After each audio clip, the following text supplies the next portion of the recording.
I took my first real vacation in years. 3 days off the grid, no emails, no meetings. When I got back, they'd fired me. No warning, no apology. I had $347 to my name. 30 days later, I built a business that made $2 million. This is how it actually happened. It was supposed to be 3 quiet days. No email, no Slack, no back-to-back Zooms that should have been Slack messages that should have been nothing at all. Just a cabin in the woods, a dog-eared novel, and silence. Real silence. Not noise-canceling headphones kind of silence. The kind you feel in your bones. I left my laptop at home on purpose. First time in years. Told myself if the company couldn't survive 72 hours without me, that was their problem. My out-of-office message was polite, firm, and a little proud. I'll be back Monday. For anything urgent, wait until Monday. That Friday, I slept in, ate pancakes without rushing, stared at trees like they were a new species. It was glorious, unremarkable, exactly what I needed. Monday morning, I rolled into the office feeling like a human again, even brought coffees for my team. I had this dumb little smile, that inner peace kind that only people who've gone offline for real can understand. The elevator ride up felt like re-entry from orbit. People I barely knew nodded at me. Nobody said a word. That should have been my first clue. I got to my desk and something was off.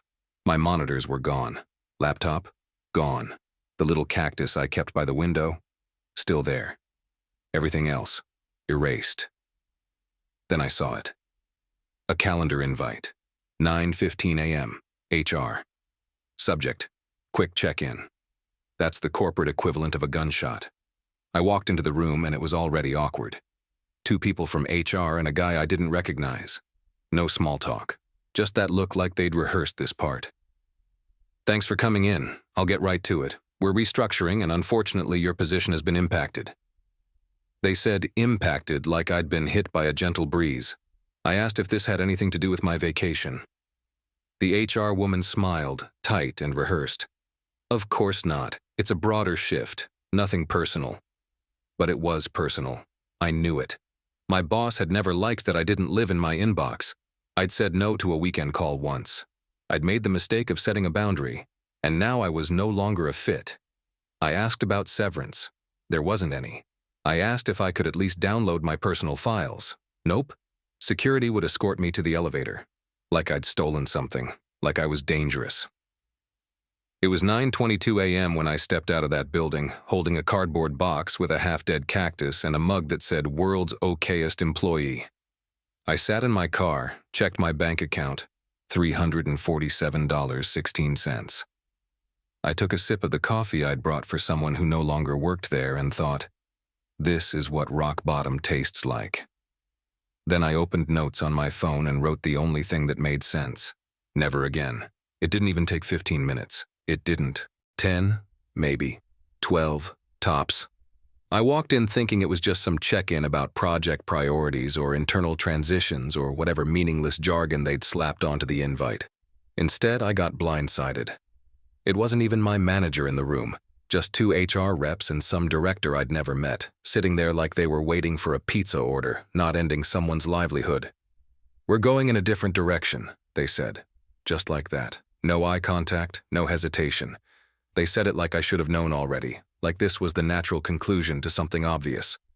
We appreciate everything you've contributed, but your role is being eliminated as part of a departmental reorg. I laughed, not out loud, just in my head. A reorg? My team had been crushing deadlines. I was leading the launch of a product that just 2 weeks earlier, the CTO had called mission critical. My work was stable, reliable, profitable. But apparently I wasn't. No warning, no chance to fix it. No one pulled me aside for a quiet, hey, heads up. I was just gone. I asked about severance. They looked at each other like they were surprised I'd even ask. Unfortunately, this isn't a layoff in the traditional sense. It's a structural change tied to role redundancy, so there won't be a package. Translation. You took a vacation, and someone decided you weren't essential. I asked what would happen to the projects I was leading. They said they'd be absorbed by other teams. I asked if my direct reports were also being cut. One shook their head. Just you. That stung more than I expected, not because I wanted anyone else to lose their job. God, no. but because it proved this wasn't about strategy. It was about me. Someone somewhere decided I was replaceable, expendable, not worth a 2-week notice or even a Slack message. They handed me a thin folder. Your final paycheck will process today. IT has already disabled your access. Already. Like they'd pressed the button before I even walked in. Security walked me back to my desk. They didn't even let me pack it myself. Some poor intern had already boxed up my things. I got a mug, a cactus, 2 notebooks, and a company hoodie I didn't even want anymore. The walk from my desk to the elevator felt like I was on display. No one looked me in the eye. The ones who did, pity. People hate proximity to someone else's failure. Like it's contagious. Outside, the sun was way too bright. I sat in my car, holding the box in my lap like it might tell me what to do next. My hands were shaking, but I wasn't crying. Not yet. I'd built my entire adult life around that job, and in under 15 minutes, it was gone. No goodbye, no thanks, no dignity. Just, we're going in a different direction. So I did too. I didn't drive home right away. I just sat there, in the same spot I parked every day for the past 4 years. The sun was starting to hit the windshield in that aggressive, late-morning way. Warm enough to fog up your glasses, but not enough to feel good. I cracked the window and let the outside world slip in. Traffic, leaf blowers, a construction site jackhammering its way through someone else's plans. The coffee I'd brought that morning, meant for a team meeting that no longer existed, was lukewarm now. Bitter. I took a sip anyway, mostly out of habit. In front of me sat a cardboard box with the dumbest mix of my work life. The cactus, some pens, a tangled charging cable I never actually used, a notebook filled with half-finished to-do lists. Pages of plans, ideas, priorities, all completely useless now. I opened LinkedIn. The homepage was exactly what you'd expect. Humble brags about promotions, thought leader posts from people who've never had their badge deactivated while still wearing it, and grinning headshots of excited to announce job changes. I clicked into my profile, hovered over the little open to work toggle. My thumb rested over the button. It took everything in me not to press it, because I wasn't ready to perform. Not like that. Not with the forced smile and the thin optimism and the polite outreach that always ends in silence or worse. We'll keep your resume on file. I knew that game. I'd played it before, and this time, I didn't want to audition for approval. I closed the app. I stared straight ahead at the strip of fluorescent light still reflecting in the glass entry doors of the building I'd just been erased from. I knew that hallway well, those flickering ceiling lights that made everyone look 10% more tired, the cheap carpet that was always slightly damp near the elevators, the break room that smelled like old popcorn and new desperation. Humiliation feels a lot like that kind of lighting. Cold, clinical, too bright in all the wrong ways. I rested my forehead against the steering wheel. It hit me then. I wasn't just fired, I was freed. Not in the noble, feel-good life coach kind of way, but in the raw, terrifying, what now kind of way. No paycheck, no routine, no reason to wake up at 6:45 tomorrow. But also, no meetings, no micromanagement, no fake team spirit emails from people who never learned my last name. The fear was real. But under it, something else was simmering, something sharper, more useful. I didn't know what I was going to do next. But I knew one thing for sure. I wasn't begging, not again. I opened my banking app in the parking lot. Bad idea. $347.09. That was it. Not in savings. Not after a few payments cleared. That was my everything number. My rent was due in 13 days. Utilities weren't far behind. Credit cards? Maxed, all of them. I'd been doing that thing people do when they think they're stable. Buying now, paying later, because the job always deposits on the 15th. Until it doesn't. I stared at the number like maybe it would change if I blinked, or tilted the phone, or cursed at it. It didn't. Numbers are honest, even when life isn't. For a moment, I thought about calling my mom. She wouldn't judge me. She'd wire whatever she could, no questions asked. But I couldn't do it. I couldn't let the first move after being fired be, "Hi, can you float me rent?" Something about that felt like failure in its purest form, like signing a document that said, I can't take care of myself. So I didn't call. Instead, I went home. I tossed the cardboard box on the couch and stood in the middle of my apartment like I was seeing it for the first time. The couch I'd financed, the TV I couldn't afford to replace, the desk setup that looked like productivity but never really was. It all felt flimsy. I thought about selling it, all of it. Maybe not today, but soon. The job had always been the anchor, not just for money, for identity. I was the dependable one, the one who stayed late, who cleaned up other people's messes, who made things work when they shouldn't. And it didn't matter. They let me go like I was a calendar notification. What do you do when the thing you built your whole life around suddenly vanishes? Worse, what do you keep doing when you realize it didn't care about you at all? I didn't have answers yet. But I had a growing pit in my stomach, somewhere between dread and something more dangerous. Resentment. Not just toward them, toward myself. I'd ignored signs for months, the random meetings I wasn't invited to, the weird silences after I spoke up. The new hire who asked me for a walkthrough of the product, my product, and then somehow ended up managing it. I told myself it was nothing, just corporate growing pains. Keep your head down, focus on your work, be the adult in the room. And where did that get me? $347.09 in the checking account. A fridge with a half-empty bottle of mustard and some eggs I wasn't sure were still good. No job, no plan. I sat down at my desk. Not to polish a resume, not to write a LinkedIn post. I opened a blank document and wrote this instead. They don't get to decide what happens next. Then I stared at it for a while, because if I was going to dig out of this hole, it had to start with that. I didn't cry. I know that's the expected arc, shock, sadness, reflection, but that's not what happened. I wasn't numb either. I was angry, burn hot, can't sit still, replaying the conversation in my head angry. It started in little ways. I'd be brushing my teeth and suddenly think of something I should have said in that HR meeting. I'd be cooking eggs and grip the spatula like it was their smug faces. Even silence pissed me off. The quiet in my apartment felt like a taunt. Look what you let them do to you. Because yeah, I blamed them, but I also blamed me. I'd done everything right. Showed up early, stayed late, skipped holidays, answered emails at 11:43 p.m. like some corporate lapdog. I said yes when I should have said that's not my job. And for what? A pat on the back at the all hands and a badge that stopped working the second I wasn't useful? I'd been reliable, efficient, professional, and totally forgettable. That's what hurt the most. Not the paycheck, not the lost title, the forgettability of it. Like I was a placeholder, a name in a spreadsheet that got deleted without hesitation.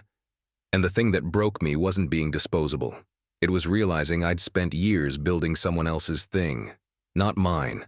I had no backup, no business, no side hustle, nothing I owned, nothing that could survive if someone else decided I didn't belong. I had skills. I just hadn't aimed them at anything that was mine. That was the moment it shifted. I didn't want to bounce back. I didn't want a new job. I didn't want to tweak my resume and throw myself into the lottery of HR filters again. I wanted out of the cycle, out of the dependency, out of the slow, quiet suffocation of working hard for people who wouldn't notice if I disappeared. So I made a decision. One of those no turning back, line in the sand promises you make to yourself in the middle of a bad week and actually mean. Never again. I wrote it on a Post-it note and stuck it to my bathroom mirror where the steam wouldn't quite reach. Never again would I be dependent on a single company. Never again would I give the best hours of my day to someone else's dream. Never again would I trade stability for servitude. I didn't know what I was going to build yet. But I knew the fuel I was going to use. Rage. Not the kind that explodes. The kind that focuses. That sharpens you. That makes you do crazy things like Google how to build an app at 2:14 in the morning or sell your couch for server money. Because yeah, rage can destroy. But if you aim it right, it builds. And I was ready to build something no one could fire me from. I couldn't sleep. Not because of anxiety or caffeine or even the existential panic that creeps in when your entire career vanishes in under 15 minutes. I couldn't sleep because my brain wouldn't shut up. It kept replaying the words, "We're going in a different direction," like a bad chorus on a loop. So I did what anyone does at 2 a.m. when the world feels both too loud and too quiet. I opened my laptop and started scrolling.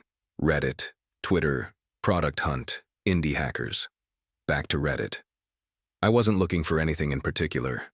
Just noise, distraction, proof that the world was still moving even though mine had stalled out.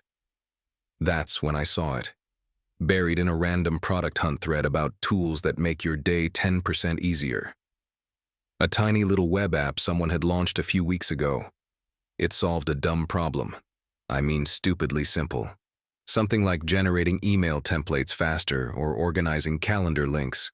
No bells, no AI, no fancy onboarding flow, just a single page and a big button.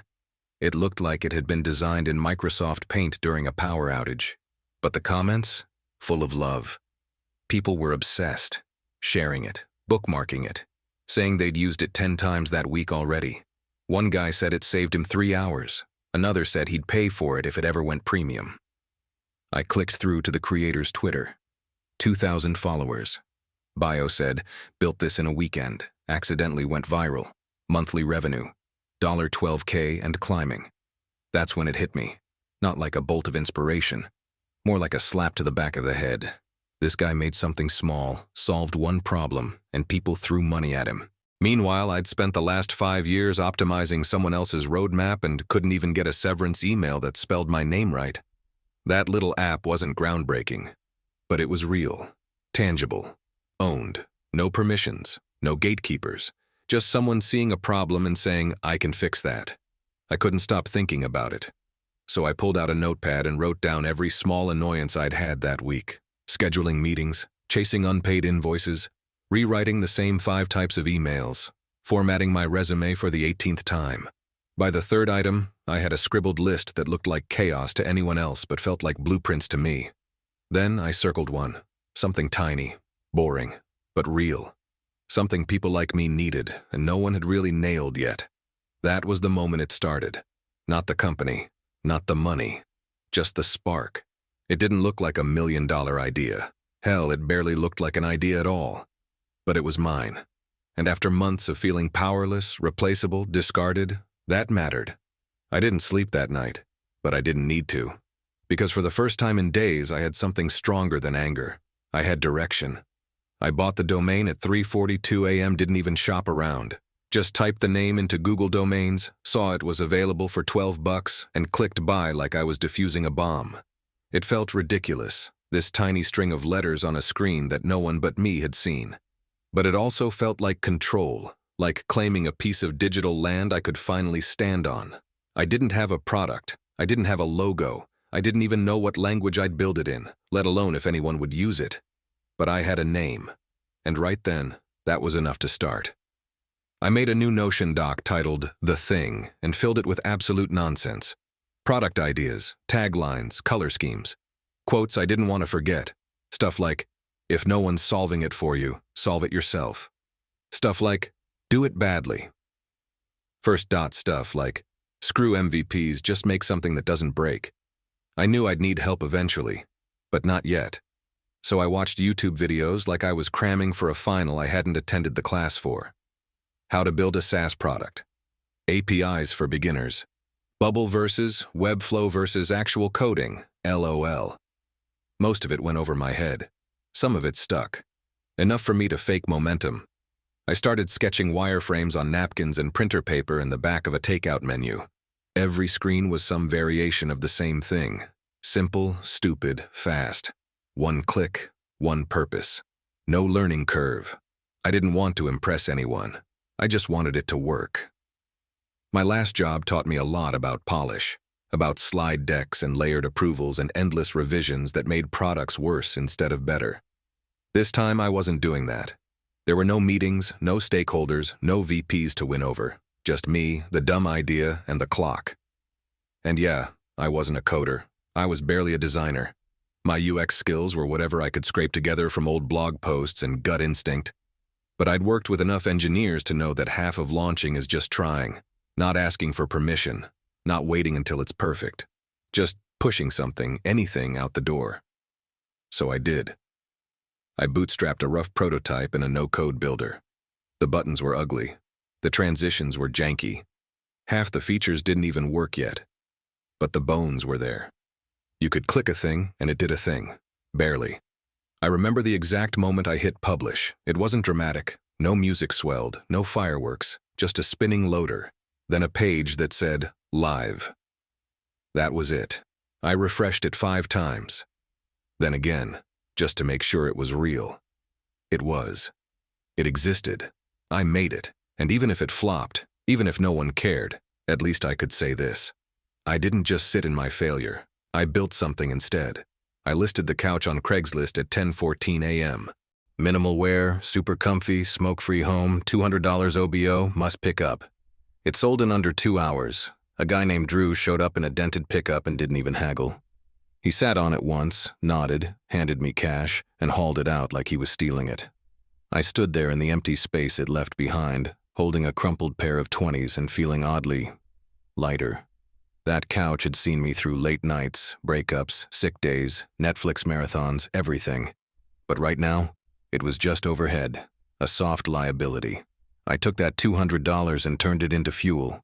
$29 went to a basic web hosting plan, $16 for a domain email, $49 to a random guy on Fiverr for a logo I later replaced but needed right now to feel legit. And the rest? Ads. The worst ads you've ever seen. I'm talking Canva templates with mismatched fonts, screenshots of my janky landing page with captions like, "Tired of wasting time? Try this." Copy that sounded like it had been written by someone who'd never spoken to another human being. Because honestly, I hadn't yet. Not as a founder. But I ran them anyway. $10 here, $5 there. Twitter, Reddit, Facebook groups.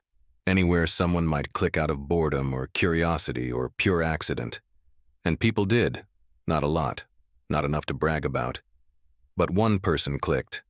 Then another. One even signed up. When that first email confirmation came in, I stared at the screen like it had my name on it. Someone I didn't know had voluntarily entered their email into something I made. That hit harder than I expected. I wasn't chasing revenue yet.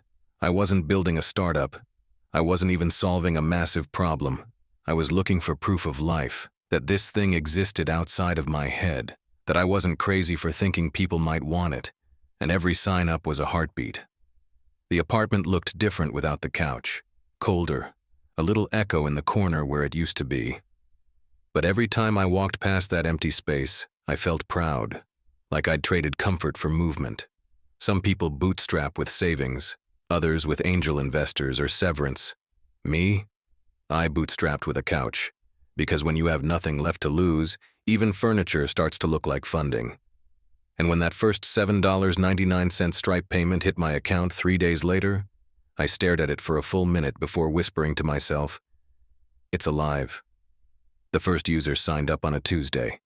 I remember because I was eating cold pasta straight from the container, one hand on the fork, the other refreshing my inbox like it was a slot machine. When the notification came through, new user, Brian T., I thought it was a mistake. I double-checked the back end, legit email, real IP address. Not me, not a bot, not my mom trying to help. Brian T. was real. He existed, and for some reason he found my app and decided to use it. I felt high, not like euphoric high, more like dizzy, weightless, skin too tight kind of high. I got up and paced the room because sitting felt too still for what had just happened. Then another user came in, and another. Then 4 in one day. I had 10 users by the end of the week. 10 people had chosen to try a thing I built in desperation, in the dark, on a mattress next to where a couch used to be. It didn't feel small. It felt biblical. I imagined a future. Revenue, feature requests, testimonials. I checked my email 30 times a day. I checked Stripe 50. I installed heat maps, session replays, analytics dashboards. I watched where people clicked, where they hesitated, where they bounced. I started thinking in funnels and metrics and retention curves. Then, nothing. No new users, no new sessions, no more signups, just silence. The heat maps went cold. My inbox stayed empty. Stripe was frozen at $35.96. I tried rewriting the landing page, adjusted the CTA, swapped out logos, reposted to a different subreddit, changed the ad copy, rewrote the tagline 7 different ways. Fix your workflow. Do less, faster. The tool you didn't know you needed. Each version somehow worse than the last. Still, nothing. I started refreshing the analytics dashboard every hour, then every half hour, then every 10 minutes. Like maybe the act of watching would make something move. It didn't. By day 5, I was fully spiraling. Was it bad timing? Did I overthink it? Was the whole idea just dumb and I was too wrapped up in my own failure to see it? I opened Twitter, not to post, just to lurk. That's when I saw it. A random tweet from a micro-influencer in the productivity space. Something about how we don't need more bloated apps, we need better simple tools that just work. On impulse, I replied. Just dropped a link to my app with 0 expectations. 4 minutes later, they retweeted it. One line. Actually, this slaps. I didn't breathe for a full minute. Then the traffic started. Not viral, not explosive, just steady, organic, curious. 5 new users, then 10, then 50. I stared at the heat maps. They were glowing again. It was like someone had whispered, "Hey, it's okay. You're not invisible anymore." And for the first time in days, I let myself believe it. I didn't know who they were at first. The influencer, I mean. Just a blue check and a name I vaguely recognized from some top tools list I'd scrolled past one night while spiraling. Productivity nerd, newsletter guy, one of those people who lives in Notion and makes $30K a month off templates. He signed up at 6:18 a.m. By 7:02, I got a DM. "Yo, where has this been my whole life?" 6 words. That's it. But they hit like a thunderclap. I blinked at the screen, not sure if it was real. I checked the username 3 times, checked the email, matched the profile picture to the account. Definitely him. Definitely real. I typed back something stupid like, "Haha, wow, appreciate that," and immediately hated how much I sounded like a middle schooler texting their crush. At 8:11 a.m., he tweeted, "I've been testing this little tool all morning. Dead simple, solves an annoying problem perfectly, and it's fast. Just launched. Go support indie devs. Link below." 12 words. 1 link. No hashtags. No paid collab. Just pure signal. I refreshed my dashboard and watched it light up. 2,123 visits. In 12 hours. I kept checking the traffic like it might evaporate if I blinked. I watched my server panic. My email notifications melted down. One guy tweeted that he didn't even know he needed this until right now. Another tagged 3 friends and said, "You're welcome in advance." I don't even remember eating that day, or sitting, or blinking. I was just refreshing, responding, pushing fixes, and trying not to throw up. Then the Stripe notification came in. "You've received a payment, $78.44. I stared at it like it was a hallucination. I screenshotted it, twice. I checked the app to make sure it wasn't a bug. Someone, some stranger, had paid for something I built. Something I launched from a half-broken laptop on a desk with a missing leg, fueled by microwave noodles and spite. $78.44. It felt like a million. Not because of the number, but because of what it meant. Proof. Validation. Oxygen. I'd spent weeks screaming into the void, posting links no one clicked, refreshing dashboards that didn't move. And now, suddenly, I was seen. Not viral, not famous, but real. People were using it, talking about it, paying for it. That night I sat on the floor, because still no couch, and stared at the glowing dashboard on my screen like it was a campfire. I whispered to no one, "It's working." And for the first time since losing everything, I believed it. It wasn't supposed to be 5 days. I figured the traffic would spike, then taper off. A novelty click. One of those cool tool waves that disappears by morning. I planned to get some sleep after the initial chaos. Shower, maybe even go outside. Instead, it turned into a war zone. A beautiful, chaotic, absolutely overwhelming war zone. Within 24 hours, I had emails coming in faster than I could read them. Not spam, not pitches, real people, users. They were saying things like, "Love this, but it breaks on Safari. Can you add X feature? Just paid. Worth every penny." One guy sent me a screenshot of the tool open next to his newborn baby. Subject line, 2 miracles in 1 week. I almost cried, but crying took time. and time was gone. I was running support, product, dev, marketing, billing, QA, and bug triage, all of it, alone. I had no team, no budget, no roadmap, just adrenaline and a rapidly growing list of oh crap items in Notion. Someone would tweet, "This feature is missing." I'd drop everything and try to build it. Someone else would DM me, "Your sign-up flow is broken." I'd run test after test at 3 a.m. trying to replicate it. It felt like duct taping a plane mid-flight. The wings were rattling, the engine was smoking, and I was in the cockpit, the cabin, the baggage hold, and on the runway at the same time. Sleep became optional, then theoretical. I'd crash for 90 minutes, wake up in a panic, and open the dashboard to make sure nothing had exploded. My screen time hit 18 hours a day. My fingers started cramping from typing so much. I forgot how many days had passed until my friend texted, "You alive?" And I realized I hadn't spoken out loud in nearly a week. But the wild part? I didn't want to stop, because people were using it. People were paying for it. People were talking about it. Every time I fixed a bug, someone tweeted a thank you. Every time I launched a new feature, a user DM'd me. Exactly what I needed. It wasn't perfect, far from it.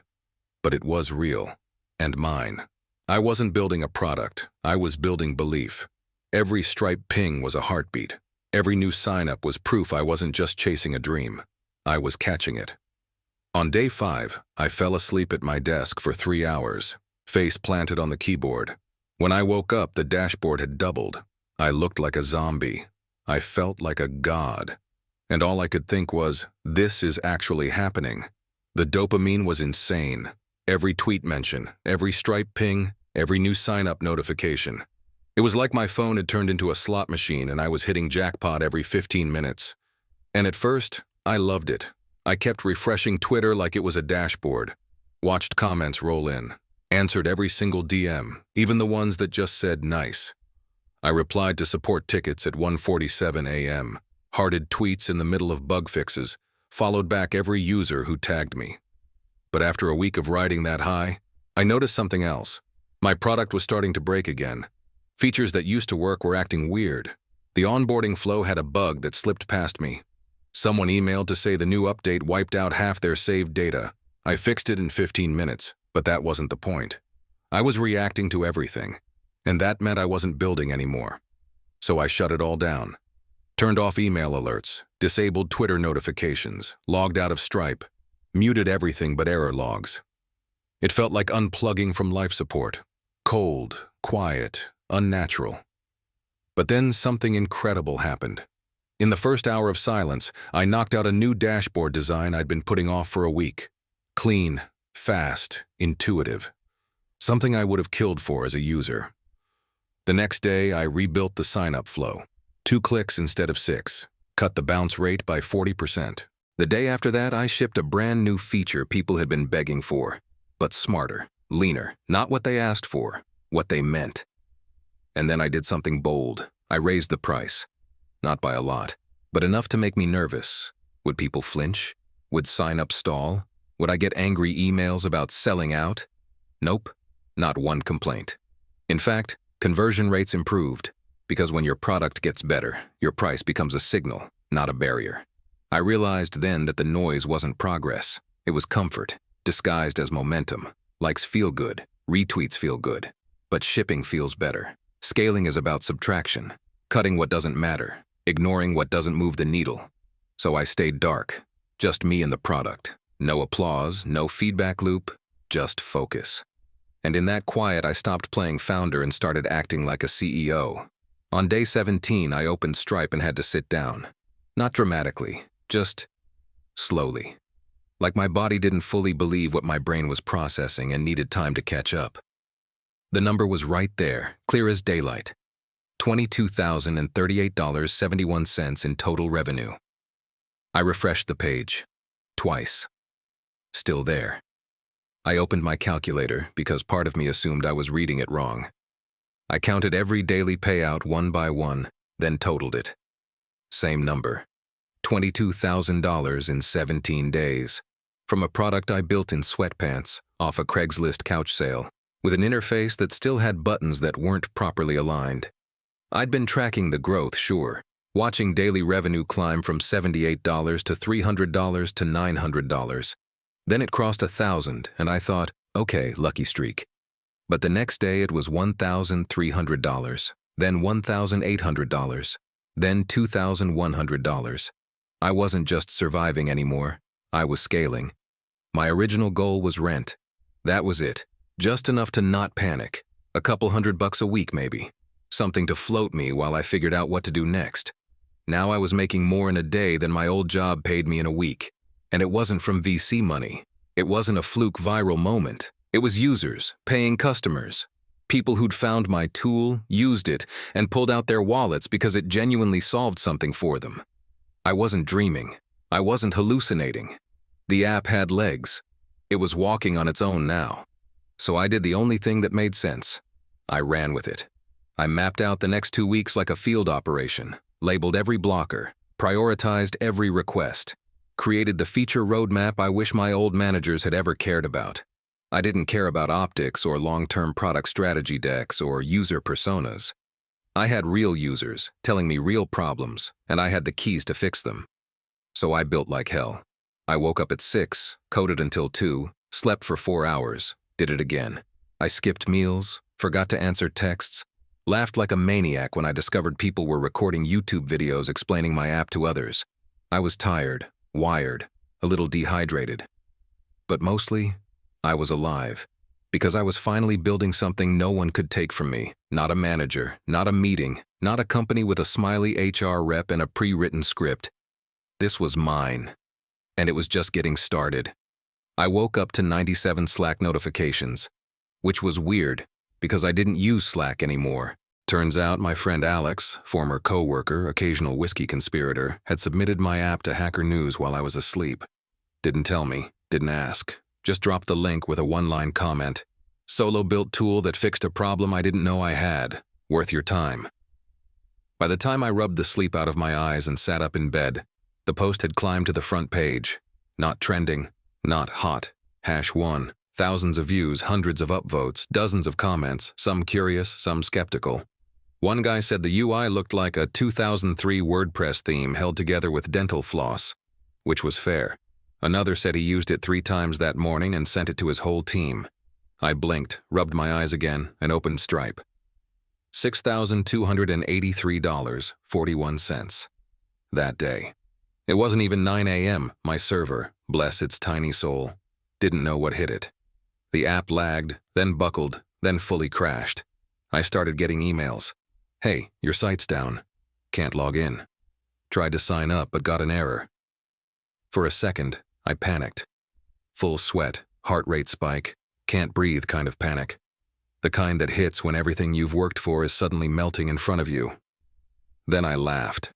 Like, full, actual, absurd laughter.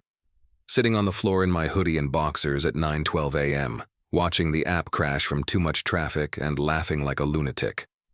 Because this was the best possible problem. People cared. People wanted it. I wasn't chasing users anymore. They were flooding in, smashing through the door, kicking off their shoes and asking for snacks. I messaged Alex, "You absolute maniac." He replied, "You're welcome. Fix your server." So I did. I scaled up hosting, rewrote a few core processes, added some caching that actually made me feel like I knew what I was doing. Pulled a quick favor from an engineer I used to work with. Rolled out a patch. Rebooted everything. By noon, we were stable again. By 2 p.m., signups had doubled. By dinner, I'd made more money in one day than I used to in a month. And the comments kept rolling in, some snarky, some thoughtful, all of them engaged, people debating product direction, suggesting improvements, asking what I was planning next. No one had ever asked me that before. I stared at the screen that night, quiet, stable, glowing, and I felt something I hadn't felt in a long, long time. Not relief, not success. Momentum. And it was mine. I hit refresh 4 times just to be sure. Stripe didn't budge. $2,014,893. 30 days. 1 product. Built from a folding chair in my apartment fueled by rage, cheap coffee, and 2 weeks of YouTube tutorials. I laughed. Then I cried. Then I laughed again. It didn't feel real. Because honestly, it wasn't supposed to be. This was never meant to be some massive launch. It started with desperation, a bet, a middle finger to the system that chewed me up and spit me out with a smile. I built it to survive. Now it was thriving. The number didn't even register at first. I read it like a foreign language, broke it down into chunks, tried to make it make sense. $22 short of 2.1 million. From freemium upgrades, annual plans, team licenses. From people, actual people, who found value in what I'd made and decided to pay for it. The weight of that hit harder than the number. Because this wasn't some flashy NFT project. No hype cycle, no pitch decks, no Silicon Valley handshake. This was a tool, a dumb little tool that made something easier. That saved someone time. That actually helped. And no one could take it from me. No director, no department restructure, no HR rep with a printout and a blank smile. This was mine. Every line of code, every pixel, every email I answered at 3 a.m., every late-night bug fix, every crash, every sprint, every user who said, "Hey, this changed my workflow." It belonged to me, not in a metaphorical sense. Literally, legally, logically, I owned this. And that changed everything. Not just my bank account, not just my career, me. Because for the first time in my life, I didn't feel fragile. I didn't feel replaceable. I didn't feel like someone who had to wait to be chosen. I chose myself. I opened the fridge, still nearly empty, grabbed a warm can of sparkling water because champagne felt too ceremonial. I cracked it open and stood there in the glow of the refrigerator light, toasting nothing and no one. And then I whispered, almost like a confession. They were wrong about me. That night I ordered a real office chair, the expensive one, the kind with lumbar support and wheels that glide like butter. The kind I was never approved for in any of my jobs because it wasn't in the budget. Now I was the budget, and I had no interest in going back. The new couch showed up in a giant box wrapped in plastic like it was hiding a secret. Mid-century modern, real wood frame, deep navy velvet, the kind of couch you see in ads with smiling people who have their lives figured out. It cost more than my last 3 months of rent combined. I didn't even blink when I clicked buy now. This was supposed to be a moment, a full circle thing. I'd sold my last couch for $200 just to afford hosting and a logo. That sacrifice kick-started everything. And now, 30 days later, I was sitting on 7 figures, buying a couch like it was a victory lap. It was the softest thing I'd ever sat on, and I hated it. Not because it was uncomfortable, it wasn't. It felt like falling into a warm, expensive cloud, but something about it made my skin crawl. Maybe it was too perfect, too curated, too clean. Or maybe it reminded me of where I started, of who I was when I sold that first couch. Desperate, exhausted, full of this raw, electric urgency that couldn't be faked. That couch had seen me pull all-nighters, cry at failed code pushes, laugh when Stripe sent me $7.99. This new one? It had no memory of the grind. I sat on it once, took a photo, tried to make myself feel something. I imagined myself sinking into it after a long day of scaling a real company, sipping overpriced coffee, watching dashboards rise like stock charts. But that wasn't the dream. Not really. The dream was freedom, ownership. Waking up every day knowing that what I built couldn't be taken from me with a calendar invite and a 10-minute HR call. So I donated the couch. No announcement, no symbolism. Just called a local shelter and said, "I've got a brand new couch, barely used. Want it?" A guy in a beat-up van came to pick it up the next day. Looked surprised when he saw it. "You sure?" he asked. "Yeah," I said. "It doesn't fit anymore." He thought I meant the apartment. I didn't correct him. When he left, I dragged a folding chair back into the corner where the couch had been. Sat down, opened my laptop. There was still more to build. And honestly, I liked this seat better. The email came in on a Tuesday. Subject line, "Exciting opportunity to collaborate." I almost deleted it without opening. It looked like one of those mass outreach messages, the kind that starts with, "We're big fans of your work," and ends with a vague offer to circle back. But something made me click. It was from them. Not a recruiter, not someone from legal. From the actual company that fired me. Same domain, same logo, same building I walked out of with a cardboard box and a dying cactus exactly 43 days earlier. They wanted to talk. Said they'd heard about my app. Said it was making waves in the space. Said their new product team was exploring similar functionality and could use my insights. They asked if I'd be open to consulting. Consulting. The word sat on my screen like it was daring me to feel something. This was the same company that told me I wasn't essential, that had gone in a different direction, that hadn't even bothered to ask how I was doing when they yanked my access midweek and escorted me out like a liability. And now they wanted my brain. I didn't reply, not right away. I let the email sit there, let it simmer, reread it 3 times, thought about all the weekends I'd given them, all the nights I stayed late fixing problems I didn't cause, all the meetings I bit my tongue in, all the times I'd made them look good, and how none of it had mattered. Until now. Now that I had something they wanted, something they couldn't control, something they didn't build. I clicked into the email. My cursor hovered over reply. I even started typing, appreciate the outreach. At this time I'm focused on delete, backspace, close tab. I didn't need to explain myself. I didn't need to be polite. I didn't owe them anything. So I left them on read. That was the reply. Silence. Not bitter, not petty. Just final. Because when someone tries to cash in on your success after discarding your potential, the most powerful thing you can do is nothing. That's when I realized they hadn't changed. I had. I booked the cabin again. Same one. Same mountains. Same spot with no cell service unless you stood on a rock and whispered to the trees. Last time I came here, I left a job. This time I left a company I built from nothing running on autopilot for a few days. Because I could. No one could fire me now. No performance reviews. No back-to-back meetings where no one says what they mean. No team lead squinting at productivity charts, wondering aloud if we're getting the most out of Nathan. Now? I get the most out of me. That was the real win. The money was nice, don't get me wrong. $2 million in revenue opened doors I didn't even know existed. It paid off my debt, paid off my parents' debt. Let me hire someone to answer support emails while I slept like a human again. But the real prize was freedom. Waking up without checking Slack, saying no without guilt, taking a Tuesday morning walk just because it was Tuesday. I packed my laptop this time, not out of guilt, not out of compulsion, but because I wanted to. Because building this business didn't feel like work anymore. It felt like something I got to do, not something I had to do. And that distinction? That's everything. I sat on the porch of that same creaky cabin with coffee and clean code, watching fog roll off the pines. Somewhere out there, people were using my product to make their day easier. Somewhere, someone just signed up. Somewhere, a Stripe notification pinged, but I didn't check. Not right away. Because for once, I wasn't chasing anything.